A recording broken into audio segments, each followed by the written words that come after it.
Assalamualaikum warahmatullahi wabarakatuh. Perkenalkan, nama saya Nurul Sandi Aisyah dengan NIM 2248201148. Di sini saya membuat video untuk melengkapi nilai dengan Pak Hari Ade Saputra MSI, yaitu membuat video mengenai tutorial SPSS. Yang dimana yang pertama yaitu kita lakukan membuka SPSS lalu membuat variabel view. Yang pertama kita tuh membuat nomor hewan, kelompok hewan, kadar kolesterol. Nah, di values-nya kita buat itu ada kelompok 1 hingga 5, di mana kelompok 1 itu kelompok negatif hingga kelompok 5 itu kelompok dosis tinggi. Lalu setelah itu kita tekan OK. Setelah itu kita membuat datanya. Di sini saya sudah membuat beberapa data. Setelah itu kita lakukan uji normalitas dengan deskriptif statistik, lalu explore. Setelah itu kita bikin kadar kolesterolnya di dependent list serta faktor listnya di kelompok hewan uji. Lalu statistik, pastikan confidence 95%, continue, plots, lalu kita centang normality plot with test, lalu continue, lalu tekan OK. Nah, di sini didapatkan yaitu uji normalitasnya ada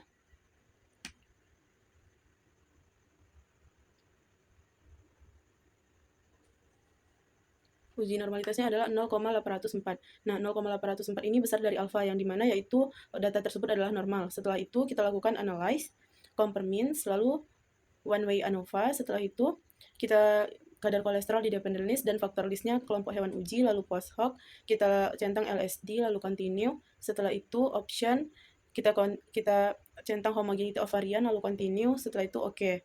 Nah, di sini didapatkan uji homogenitasnya yaitu 0,890, di mana itu adalah homogen. Setelah itu uji ANOVA-nya itu 0,00, di mana yang berarti itu kecil dari alfa dan terdapat perbedaan dari data yang kita gunakan. Nah, terdapat perbedaannya yaitu ada di kelompok negatif dengan kelompok dosis rendah yaitu 0,683. Nah, setelah itu kita analyze non-parametric test, lalu kita legalisasi dialog, dan kita pilih K-independent samples. Nah, K-independent samples ini kita kadar kolesterolnya itu di tes variabel dan groupingnya itu kelompok 1 hingga 5. Setelah itu kita pastikan centang Kruskal-Wallis lalu tekan OK. Nah, setelah itu didapatkan asymptotic-nya yaitu 0,00, yaitu kecil dari alfa. Nah, setelah itu kita transform data untuk uji selanjutnya, record into different variables, lalu kita ubah kakak tadi menjadi kakak 2, yaitu kadar kolesterol 2, lalu change, dan setelah itu all and new values, lalu kita ubah menjadi tiga kelompok. Yang kelompok 1 yaitu 90 hingga 119, lalu kelompok 2 120 hingga 139, lalu selanjutnya, dan kita tekan continue. Setelah itu kita tekan OK, dan setelah itu kita lakukan analyze, non-parametric test, legalisasi dialog, lalu setelah itu independent samples.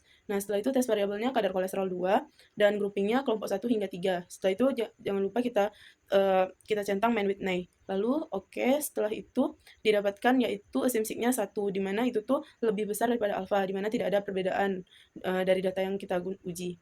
Nah, setelah itu uji selanjutnya ada kita punya data yaitu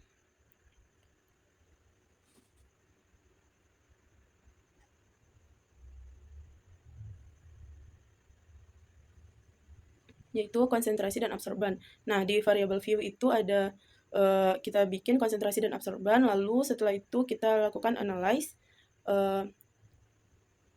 kita lakukan regression, lalu kita pilih linear, dan setelah itu kita bikin di dependentnya itu konsentrasi vitamin C, sedangkan independennya absorban. Nah, kita lihat di plotsnya, dan setelah itu kita OK.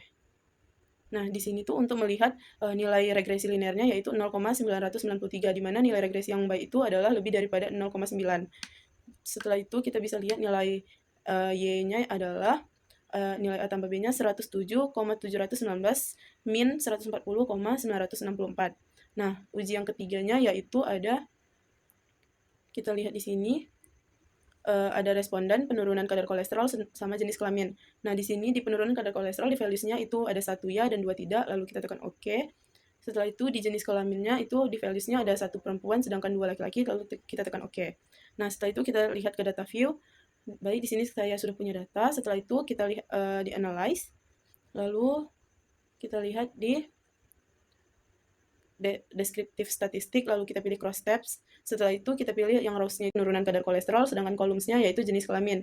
Nah, kita pilih statistik, lalu jangan lupa kita centang chi-square and risk. Setelah itu kita continue, dan setelah itu yang cells, yang bagian counts-nya kita centang observe dan expect.